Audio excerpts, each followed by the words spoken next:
Within hours after the shooting, Alex Jones started to spread the lie that this was a false flag operation, meaning a pretext planned by the government to confiscate Americans' firearms. He likes to say that he was only echoing the claims of others, or that he was only asking the questions that other people were asking. That's not true. He really did begin to talk about this within hours. And he has a following of tens of millions of people. So that circulated, and this is a small percentage.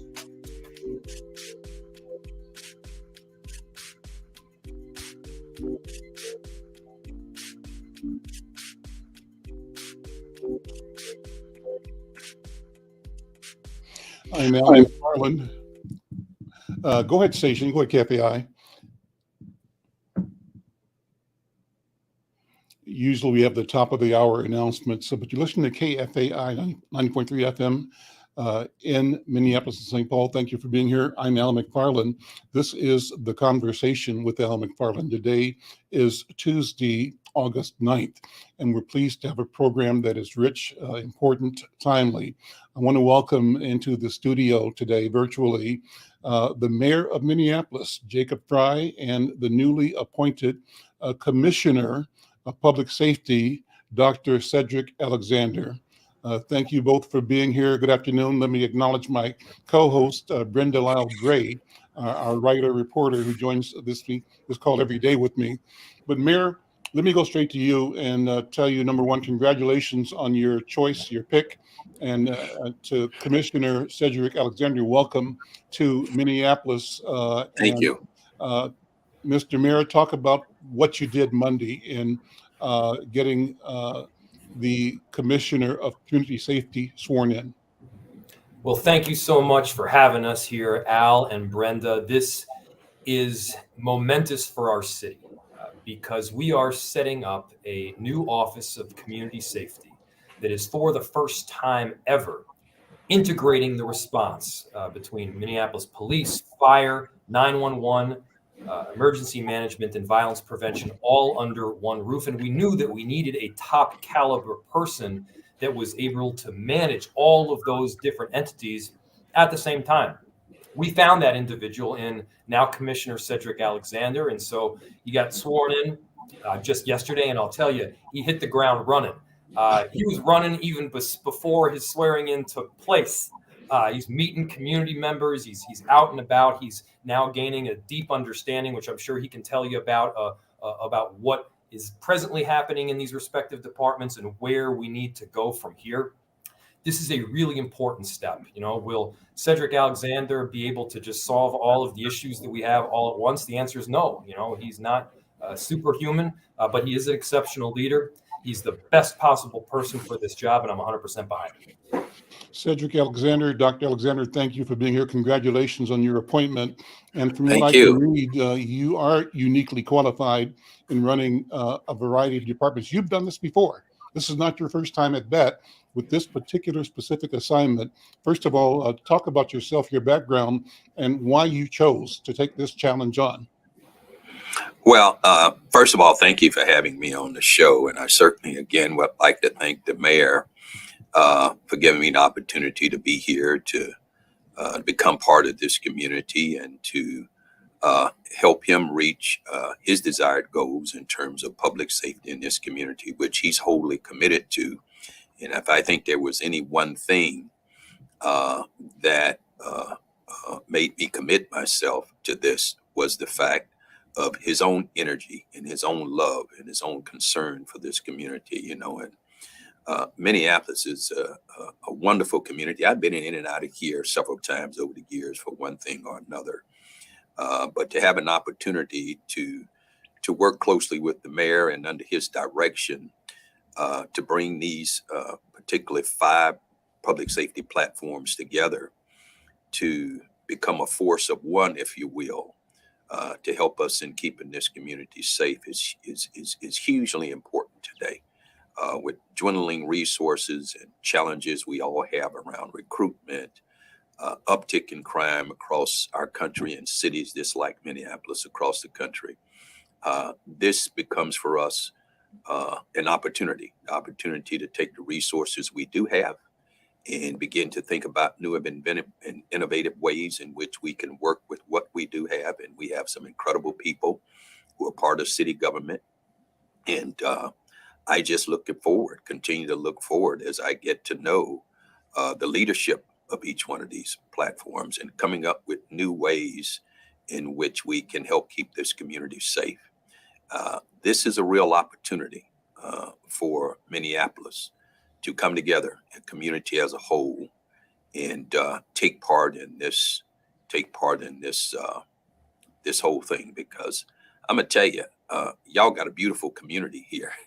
I mean, absolutely beautiful. And but working with the hearts and minds of people in this community who are truly invested in moving forward. We can't forget what happened in the past, but moving forward is really what this is all about. Mayor, let me ask you to provide context. We're famous internationally, worldwide now, because of what happened on 38th in Chicago, the murder of George Floyd. That following the murder of Philando Castile and other things that have happened like that in this town, in our Twin Cities and around the country. And so one of the demands in community, the cry, I think ill-begotten, but they're still there, defund the police. You've, I think, embraced the energy of the people that were genuine in their desire to see change and crafted a response that I think speaks to a broad body of interest. Give us some context, how you approached the creation that the voters allowed you to do in creating the new position of public safety. Well, Al, you and I have been singing the same tune since I think day one, which is we need dramatic change. Mm-hmm. We need a culture shift. We need deep-seated accountability. And simultaneously, the reality is that we also need police. And we need to make sure that we're not just going down the road of hashtags, but specifically we get to real solutions, and the real solutions get harder. And as you mentioned, what the voters decided on last November was to reject this idea of having, 14 bosses for the head of public safety.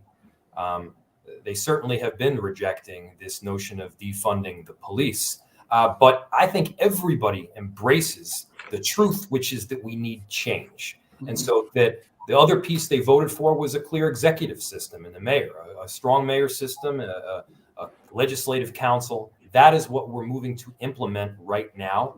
And perhaps the most important component of that implementation is setting up this Office of Community Safety, which I'll tell you should be a moment of unity. This is what all the people that were campaigning on question 2 wanted to see. They wanted to see integration of service. They wanted to see safety beyond policing, like mental health response. And they wanted to make sure that it was done in a comprehensive fashion where we're working together. That's what this does. It just takes out the segments which I objected to, and many, many others did too, a majority of our city, like the 14 boss issue. This gives us a clear route forward where I think we need to get on the same page. And we've got a great person in Commissioner Alexander at the helm to lead that work right now. Commissioner Alexander, Dr. Alexander, I said that you are qualified, among other reasons, because you've done this work before. Talk about your previous history managing a conglomerate of public safety interests inside a civic entity. Yeah, I mean, I have done this before. I did this in Metro Atlanta from 13 to 17 before I left public service to return home to care for my aging mother, who subsequently passed a couple of months ago. But that being said, no, the job is not new to me. However, I think what's important here for me to recognize, even though I've done this job before, managing multiple platforms around public safety, integrating them to make them work as force multipliers to each other. But what you always have to be, I am always mindful of, is the fact that every community is also very different. Minneapolis is very different from Metro Atlanta, from DeKalb County. There are similarities, but there's also cultural differences that exist from one city to the next. So I approach this with certainly with some experience, but what we can never, and certainly what I do not underestimate, is the fact that every community has its own history, it has its own culture and way of doing things. And as I adjust to the job, also adjust to the culture and the history of the community as well. I'm Al McFarlane. This is Conversations with Al McFarlane. We rebranded it. It's called now The Conversation with Al McFarlane. Glad to have you here on KFAI and across our various social media platforms. Pleased to have in our virtual studio today the Mayor of Minneapolis, Mayor Jacob FREY, and the Commissioner of the new Public Safety work for the city, Commissioner Dr. Cedric Alexander. And so, Mayor FREY, how do you envision weaving into some kind of symphony of cooperation the disparate interest? As I see it, as a news person, there is a set of interest articulated by people with really deep felt calling to dismantle what they feel is an intractably unfair system of policing against Black and brown and poor people. That's one extreme. But there's also the extreme of people who sort of see with a sense of genuineness in their own mind the need to defend what they see as the promise of America.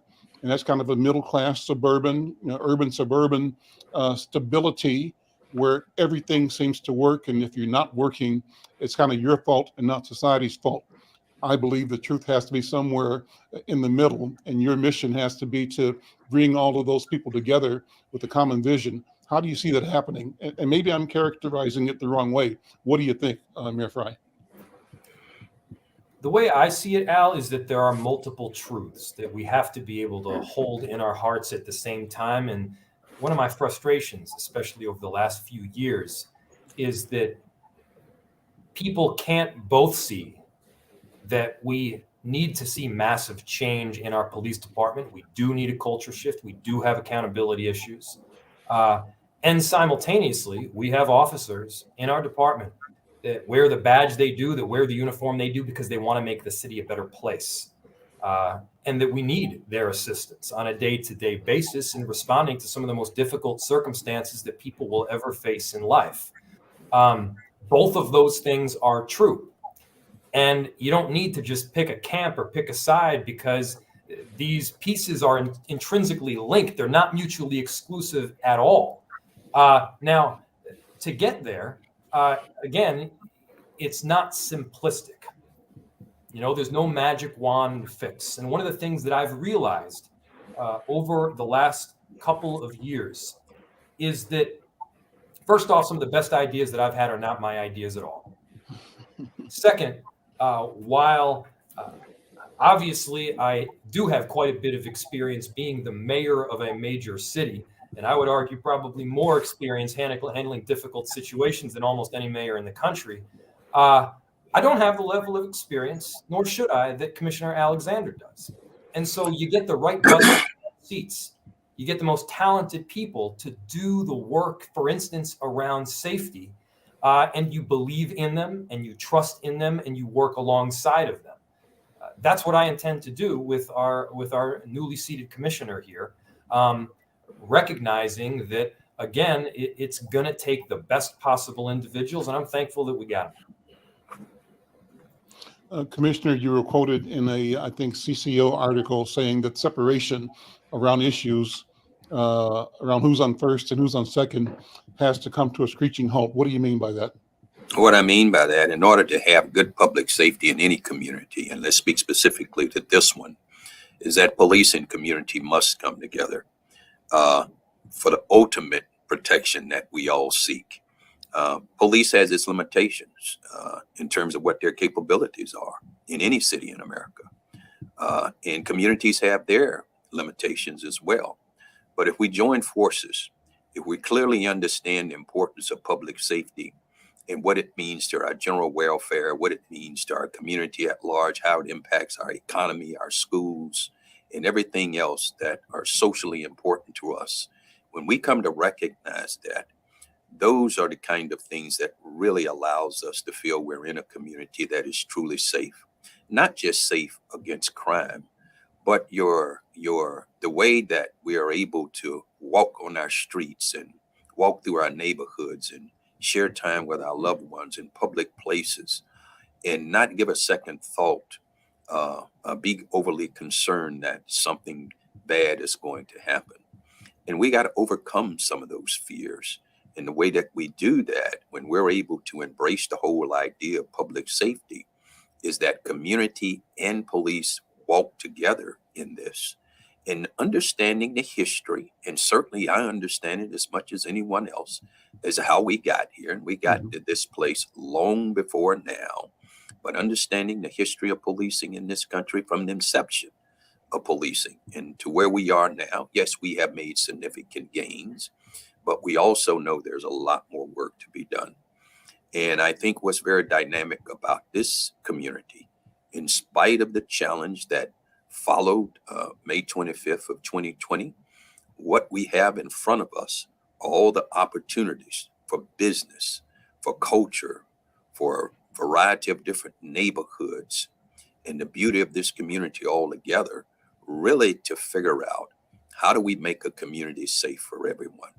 Because if any aspect, if any area of our community don't feel safe, then none of us are safe until we all feel safe. And people want to feel good about their community, regardless of where they live. And we can do this, and we know we can do this because the literature will point out, and anecdotally through experience, it points out, when we have police and community working together, now you have safe communities. Now you're able to do things and move things in a way that we've never had before. And we can show this community and the rest of this country and around the globe what the true capabilities and what the true courage is of a community to have come this far and to achieve the things that it's had. So we need all hands on deck. What a wonderful vision. I'm Al McFarlane. This is Conversations with Al McFarlane, the Conversation with Al McFarlane. I'm going to close this segment. I'm talking with Minneapolis Mayor Jacob FREY and the newly appointed Commissioner of Public, I think it's Public Safety. Is that the right title? Commissioner? Commissioner of Public Office of Community Safety. Close. Office of Community Safety. That's the word. It's like changing the name from Conversations with Al to The Conversation with Al. Same thing. There we go. So listen, here's the last question. Coming up will be two people that you both work with who do stellar work on behalf of our city and our downtown in particular. Coming up will be Mark Nierenhauser, who's head of the Hennepin Theater Trust downtown, and Steve CRAMER, who runs the Downtown Council. Both of them are stakeholders, as we all are, in making our city a safe and beautiful place to be. So I'm going to ask this last question for you to respond to with a nod to them coming on in a second. How do we get at the idea, the information about what our communities are experiencing? Because right now, the information environment creates a lot of fear. And there are things that are happening that are at the source of that information. But to the degree that we focus exclusively on the horrifics, we tend to marginalize the massive successes that we experience as community. So that's a vague question, intentionally so. Mayor FREY, how do we assure people that downtown is safe, that North Minneapolis is safe, that Dinkytown is safe, the university is safe, and that we want people to be re-engaged at a bigger and better level than ever before? Mayor? Well, we have an incredible city, and it's easy to forget when you've been sitting on your couch at home for a couple of years watching Netflix due to a global pandemic. But there's incredible things that are happening downtown, in North Loop, around our city, but specifically we're talking about downtown right now. And I would look no further than the personal experiences that I had. And I'll let the commissioner speak for himself, but I believe that he had just on Saturday night. You know, Mark Nierenhauser and has done a ton of work, obviously, with Hennepin Theater Trust. Steve CRAMER with the Downtown Council. And on Saturday night, Sarah and I got a babysitter, and for the first time went out alone in quite some time. We had an awesome time. We went over to FEMA's right over there on 7th Street. We ate and drank and connected in a way that we hadn't in quite some time, sadly, at least alone. And then, we went out on the street and went to a show. We went to see Wicked. Walked down Hennepin Avenue, talked to some people, enjoyed the atmosphere in the city. And, we had a great time because, look, we live in a tremendously great city. Are there issues that we're experiencing? Of course. But you can't forget to talk about and feel the good things that are happening. And so, I think it's important to remember all of those wonderful things, whether it's the crack of the bat at Target Field or the farmer's market on Thursday or the packed, sweaty bar. We live in a great city. We got to love it again. Commissioner, final word is yours. And think about, how do you communicate this intent, this intentionality, so that it induces a sense of equity, ownership, and involvement of the citizens of our city, particularly those that have seen themselves as marginalized historically? Well, first of all, you got to articulate what it is you're trying to do. And then secondly, very quickly, now you got to be able to demonstrate it.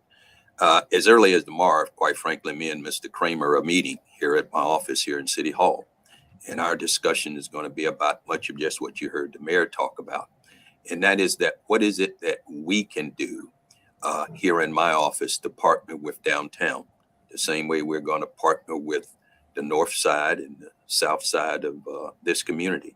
But what are the things that we can do to keep people interested in wanting to come into our city and help generate this very strong economy that we all are trying to keep going? Because, that is a very important part of our community, and we cannot marginalize that either. But I think it's important for us to recognize, and part of the conversation I'm certainly hoping to have with Mr. CRAMER, because the business community has told me, I want to take part in the success of public safety in this community. And the mayor and I both have talked about this, and we both agree. We want to bring them in. We want to give them something to do. There are people in South Minneapolis. They're saying, hey, I want to get on board. I want to do something. People in North Minneapolis, everybody now wants to get on board. So what I'm attempting to do as quickly as I can, but very carefully and methodically as I can, is make sure that we bring these folks on board. Because if folks want to get into the fight, if people are willing to say, hey, we love our community, we want to do whatever we can to make it safe, and it's going to take all of us to do it, then I want to make sure that everybody be part of that and get put into the game. Everybody get to carry the ball down the field. And the mayor and I have talked at length about this, and we talk about it at length about it every day. So I'm looking forward to it. And thank you for the opportunity to be here with you. Commissioner, everybody sounds very inclusive to me. So thank you for saying what you said and saying it the way you said it, because it means a lot. It's a powerful message and signal that you're sending to the community and to our community in particular. Gentlemen, thank you both very much. Thank you. Mayor FREY, Commissioner CEDRIC Alexander, thank you. You're both welcome back anytime. Thank you. We want you to talk to our people. Thank you. Thank you, Al Al. McFarlane. This Take is care. the conversation with Al McFarlane, and we're going to bring in two additional guests. I referenced them earlier, but Mark Nierenhausen is the leader over at Hennepin Theater Trust, and Steve CRAMER manages the Minneapolis Downtown Council. Let's start by sort of paraphrasing from the Downtown Council's website section called What We Do, and it says, downtown Minneapolis is the economic engine for our region. And as downtown thrives, so does the city, the state, and the upper Midwest.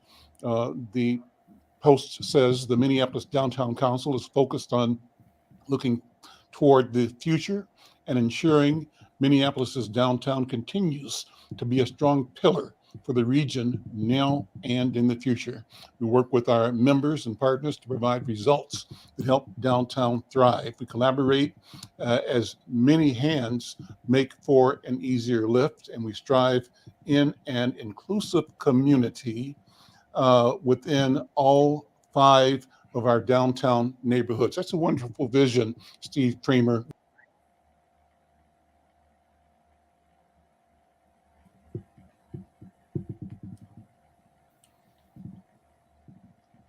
Yeah, you're muted, Steve. Unmute your. You would think after all this time, but it's so great to be with you and with Brenda. And bring Mark in as well. But talk about what that means, what that lofty, I think appropriate mission statement means in the context of today.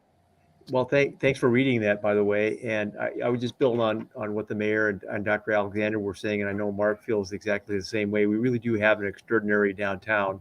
We've had a very difficult couple of years, but every downtown has had a very difficult couple of years. And so our challenge and our opportunity is to kind of bounce back to kind of that lofty set of aspirations that mission statement suggests. And I think we're well on our way, and we certainly have an opportunity to recreate parts of downtown that aren't going to be the same in this post-COVID era.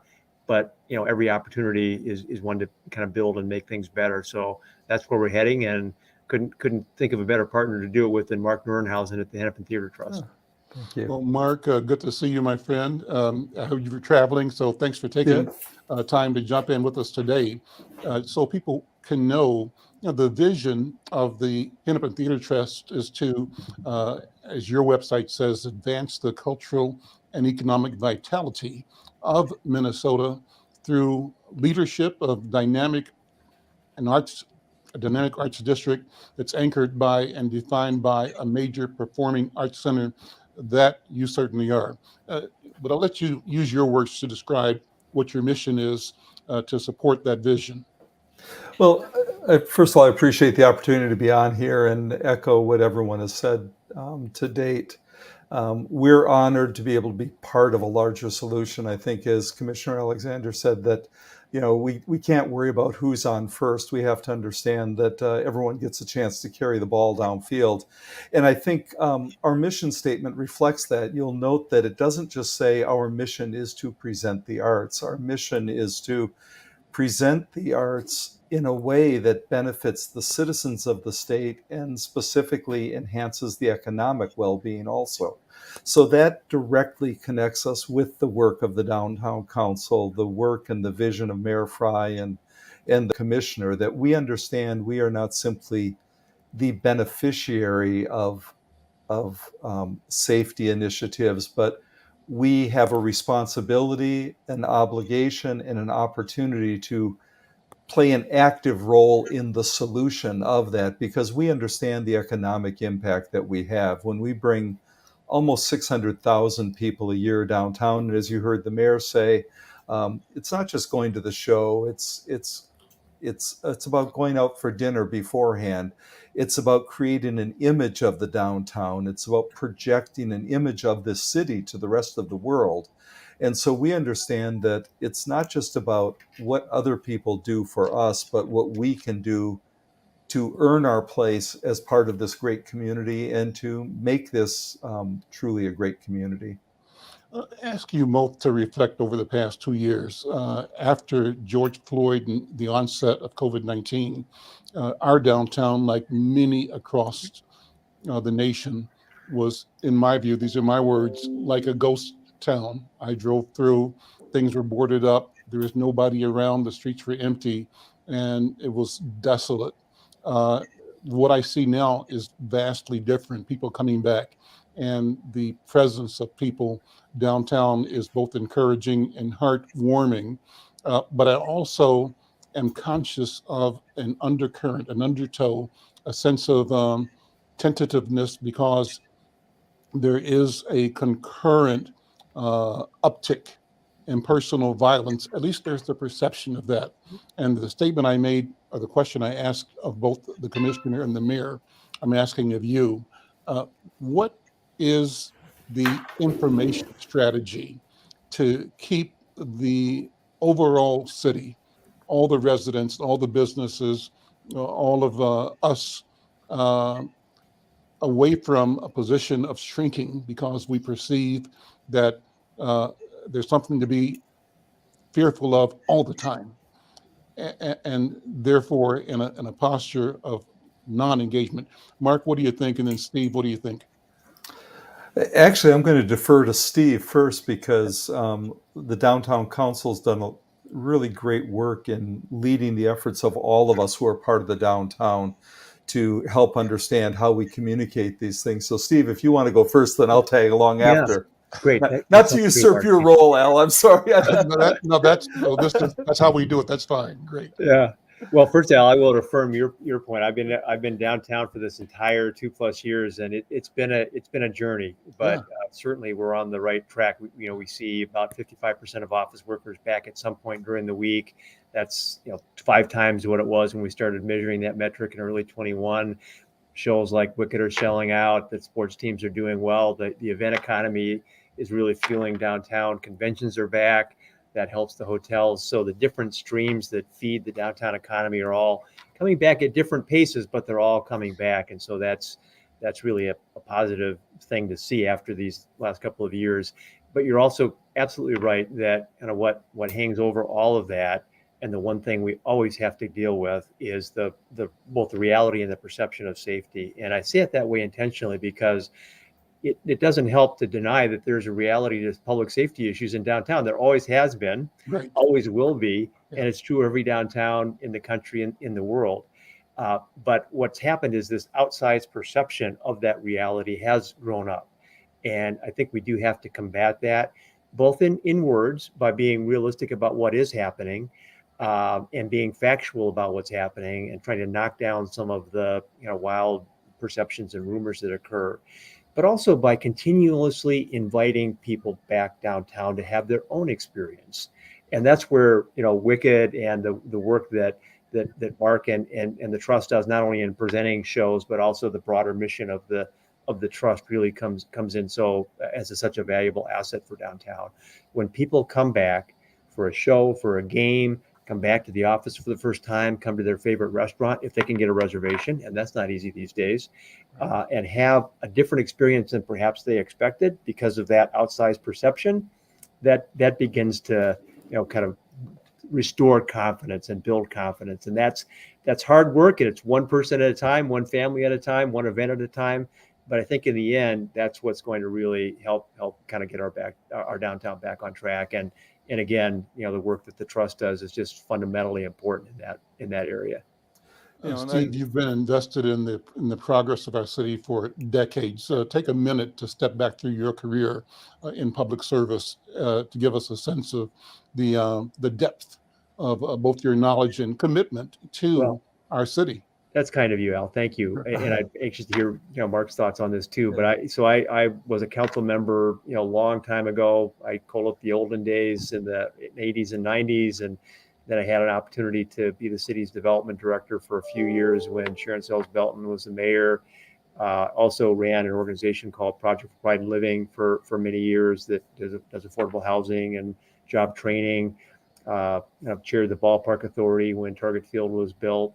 I've been on the airport commission a couple of times. So I just feel so, blessed really and honored to have all these opportunities in really a great city to be involved in our civic life. Mark, jump in.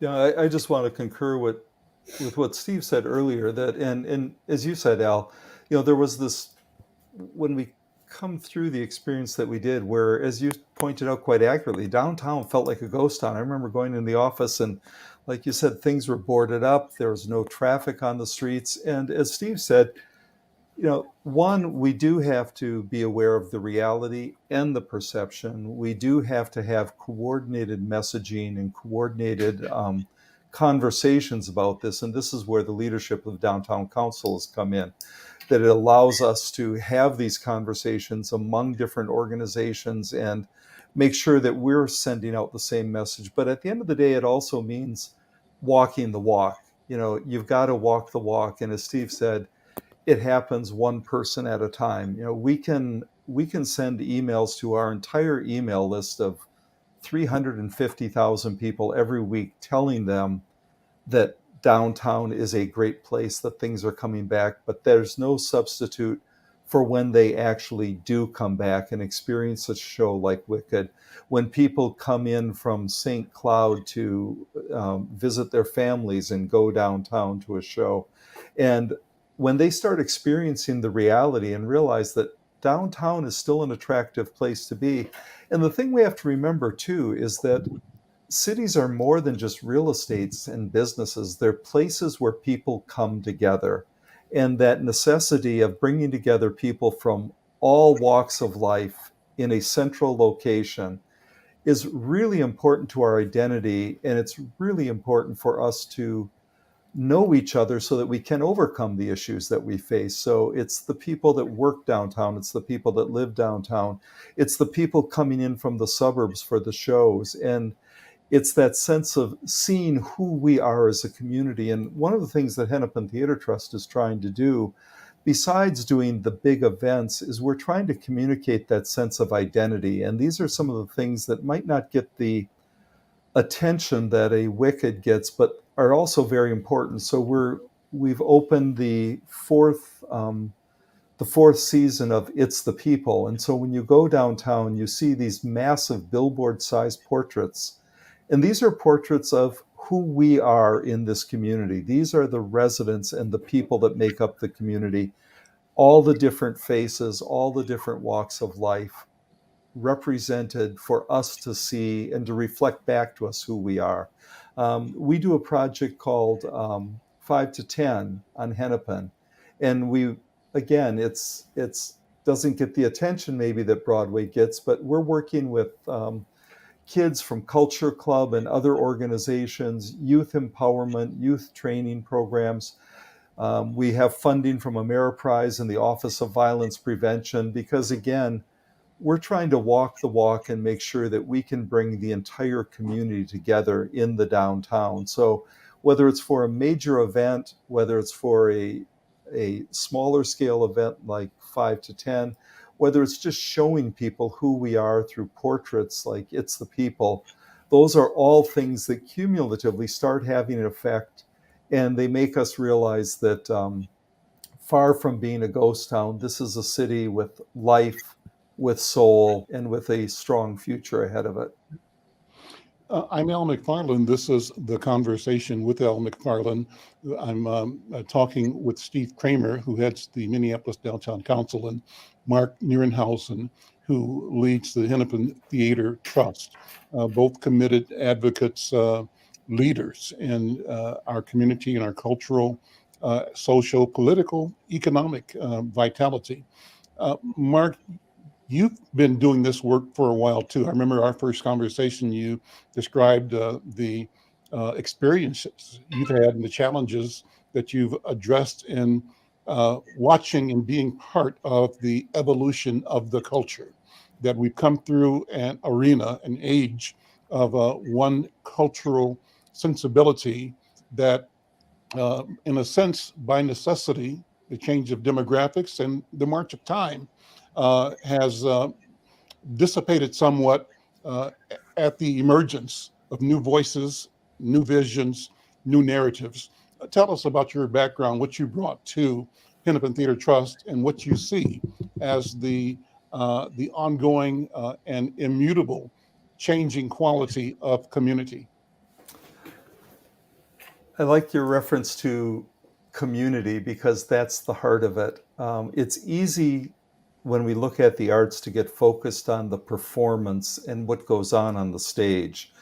But it's important for us as civic leaders, as cultural leaders, to understand that above and beyond the value of what happens on the stage, there are values that these institutions create for the community. So you don't have to love Wicked to know that it's important for people to come together for events because of the economic benefit. You don't have to love the work that the kids are doing on stage at 5 to 10 to understand that it's important to engage young people in productive, creative ways that inspire them and give them hope for the future.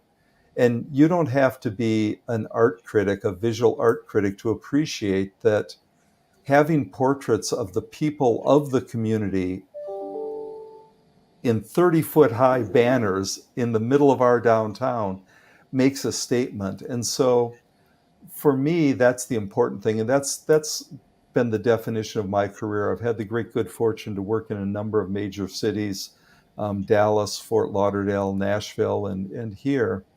And in all of them, it was that understanding that arts organizations matter as art, but they also matter as civic drivers. And it's incumbent on us to understand how we can intentionally use the arts to also advance this larger civic agenda. And the way we do that is by being welcomed into conversations with civic leaders such as yourself, with organizations like the Downtown Council, like the mayor's office. And we can't do what we do unless we have an invitation to be at the table. And one of the great things about this city is that the leadership of the city understands that the cultural organizations have a role to play in building community. Our job is not just to sell tickets to shows. Our job is to make this a better community. And so I could not imagine a better place to be. And yes, these times have been particularly challenging these last 2 years, but I think these times also show us why culture matters. I mean, when we first reopened after being shut down for almost 2 years, people had tears in their eyes in the theater, not because of the show itself, but just the fact that they were together experiencing something with other people. And that experience, it wasn't the fact that they were experiencing art, it was the fact that they were experiencing something with other people. And so whether it's baseball games, whether it's the Aquatennial Parade or the Pride Parade, whether it's the fireworks, whether it's Wicked or 5 to 10, our ability to bring people together is what ultimately defines what a downtown is and what a city is. So I've had the great good fortune to be able to work in that sector and continue to work with great colleagues here in the sector. Mark, I love that you've mentioned Wicked at least 10 times so far. You know, as you my should. marketing people are keeping track. I'll get yelled at if I don't, Al. Always got to move the product. That's exactly it. But I want to make sure that we give you intentional time to share other events, more on Wicked, number one, because that presentation is exciting, but Right. other events that are going on at Hennepin Theater Trust, because I think it's critical that what you're doing right now is giving people important information. So I want to make sure that you have the time to go down your checklist and invite people to come and support, to check out, to be moved by, to be transformed by being in each other's presence. And Steve, I want to do the same thing with you, because I know the Downtown Council is doing a lot of stuff. And if you would maybe talk about some of the things that your partners in the downtown commercial and business arena are doing with a certain intention to support this idea of reinflating and reinvigorating our community. Steve, I'll go to you first and then come back to Mark. Mark, get your notes together so that you can run the whole list, okay?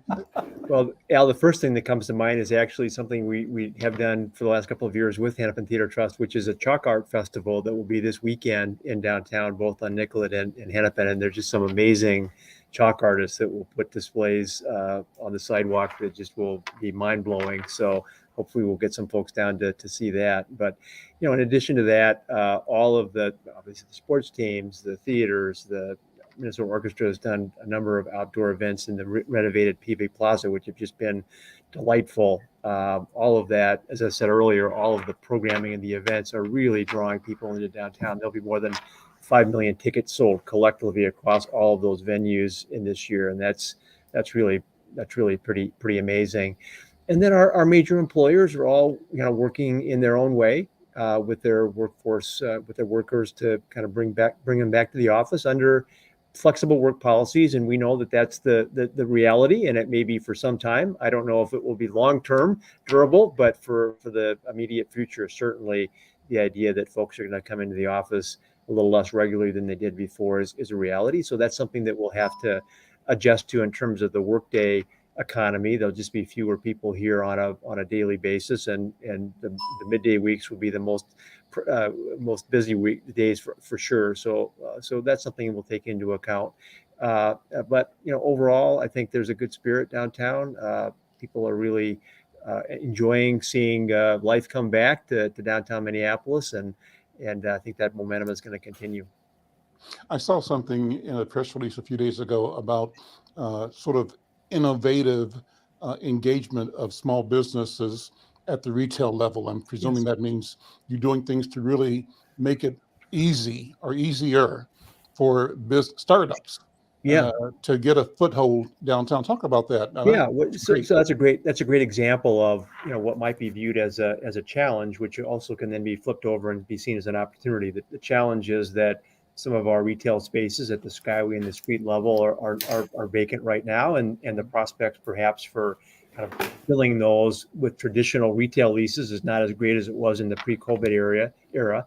But the opportunity then is for a group like ours to work with property owners throughout downtown to create a lease arrangement where minority owned and operated businesses can come into the downtown market and really on an economic basis that works for them and have access to this market, which is beginning to grow back. And so it's called the Chameleon Shops program. We now have 5 full-time stores at 3 different buildings downtown with expansion plans for the next couple of years. And I think it's a great, again, a way to see a challenge in downtown become an opportunity in a way that also kind of reflects our shared value that downtown is for everyone, and that everyone needs to find their place downtown, including business people that perhaps never really thought they could be in the downtown marketplace. At every one of the ribbon cuttings for these 5 businesses, the business owner said, all of whom are minority owners, said something along the lines of, "I never in my wildest dreams thought I could have a business in downtown Minneapolis." And so that's, we want to continue that kind of work and look for other opportunities out of the challenges that these last couple of years have presented to us. Brenda and I interviewed on this program the owners of the new bookstore. Oh, that's fabulous. Yeah. On their opening day, as a matter of fact. And it was a great interview, a great story, a great vision that they have in bringing that particular project online. Brenda, you remember that interview with the sisters that are opening up the bookstore? And the IDS Center. Right there at IDS, the iconic office tower of our city. So it's just a wonderful story. And so that's cool. And so to the degree that you're able to, so the opportunity you're saying, Steve, is that the challenges are what they are. And it means we have to be innovative and creative and use it as an opportunity to open doors and to broaden connectivity with other people. Mark, let me go back to you. And, we got about 7 minutes left on the show. I'm going to give you as much as you need. If I just tried to read everything coming up for the rest of the season, it would take more than 7 minutes. Wicked. Steve, you can jump in where you want to, but let's talk about what's happening at Hennepin Theater Trust. I mean, you know what? So Minneapolis and St. Paul, but Minneapolis has such a phenomenal theater scene that it's really rich. Last week, we also interviewed, Brenda and I, one of the stars of the play at the Guthrie, the current play at the Guthrie. It was on Reading, Pennsylvania. Her name was Lynette. I can't think of her last name. Yeah, but the story about Reading, about it's a play by.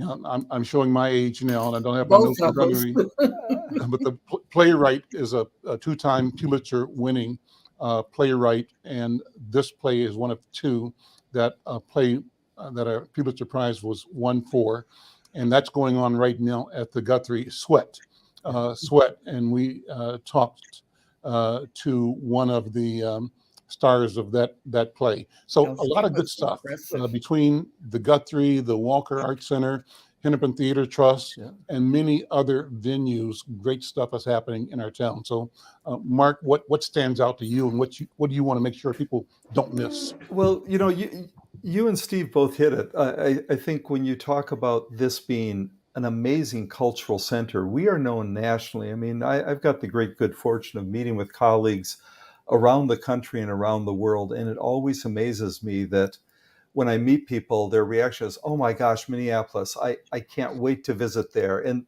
we are known worldwide for the quality of culture, the amount of culture, and the degree to which it's woven into the very fabric of the community.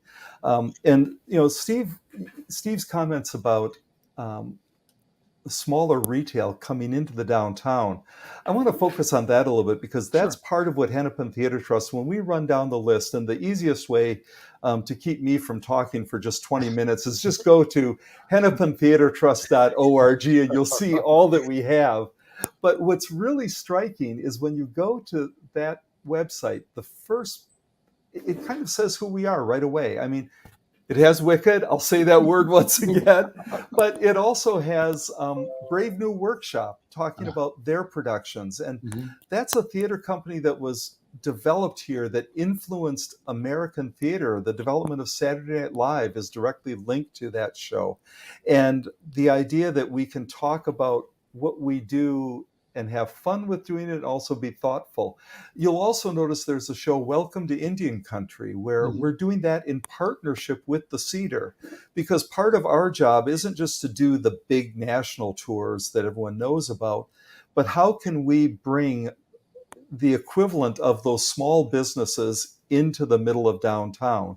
So we use our platform to partner with other people and to highlight the work they do. So this is also about making the CEDR a stronger organization. You'll see that one of the art exhibits that we're opening is the faculty exhibit for the Minneapolis College. Again, we're trying to make them a stronger organization and really honor and respect what they are doing for our community, because together, that's what makes us so strong. And as Steve said, it's not just Hennepin Theater Trust, but it's the Guthrie, it's the Walker, it's MIA, it's the orchestra. It's all of these organizations together. So I'm more than happy to go on at great length about all the shows that we have. But what really gets me excited is the degree that we're able to connect with these other organizations. And like Steve said, here you've got a bookstore in the middle of IDS, what was for so long the ultimate corporate bastion where small business never had a presence. And the same with Hennepin Theater Trust. Everyone looks at it, it's like, oh, well, that's where you have the big shows like Hamilton. I'll use Hamilton instead of Wicked now, because Hamilton is coming up, and if you haven't bought tickets, you need to do that. There we go. But it's also shows like Welcome to Indian Country. It's the work that we've done with smaller theater companies like Classical Actors Ensemble or the Filipino American Cultural Organization. That's what really gives us a lot of pride. When you go to our gallery and see exhibits from Avivo or from the African American Heritage Museum in our gallery, we want to provide that platform and that visibility for our community in the heart of our community. You know, one thing that Mark's comments remind me of is that one of the silver linings of these last couple of years is I think the various groups, the arts organizations, the business associations, the professional sports teams, there's always been an ethic of cooperation, but that has just hardened in these last couple of years. And I think that's going to be kind of an enduring value that we can carry forward into better times ahead. So I really believe that. Steve, let me ask you to reflect on, given your long history in the Minneapolis political and cultural scene. I have a picture in my mind of Minneapolis when the Fauché Tower was on the cover of the phone book. Yes. And that was the picture, that was the image, the iconic presentation of our city. And that was the Fauché Tower on 7th Street downtown in Minneapolis, right? So fast forward, how has the creation of the IDS using tax increment financing, right, reflected the shift in the economy and in the demographics? And to go from that point, I think the IDS came online in the 70s, early 70s, to now, 30, 50 years later. I remember starting Insight in maybe 1974, I think is when I launched Insight, when the Black population in Twin Cities was around 40,000, maybe 20,000 in North Minneapolis, 15,000 in South, and the 10,000 or so in St. Paul. That population has expanded exponentially, not only because of Blacks coming from around the country to look for opportunity in Minneapolis and St. Paul for cleanliness and order and good schools, but also because we've been a magnet for immigrant communities from around the world, from the Caribbean and from South America, from Africa, from Asia, and even Europe. And so we've got a whole new game because of the demography, the shift in culture. How does it look to you, and how does the downtown both support and benefit from the new energies that new people bring to a community? Well, a couple things. One, I don't think we're a downtown of a city of 450,000 people. We're a downtown of a prospering metro area of 3 million.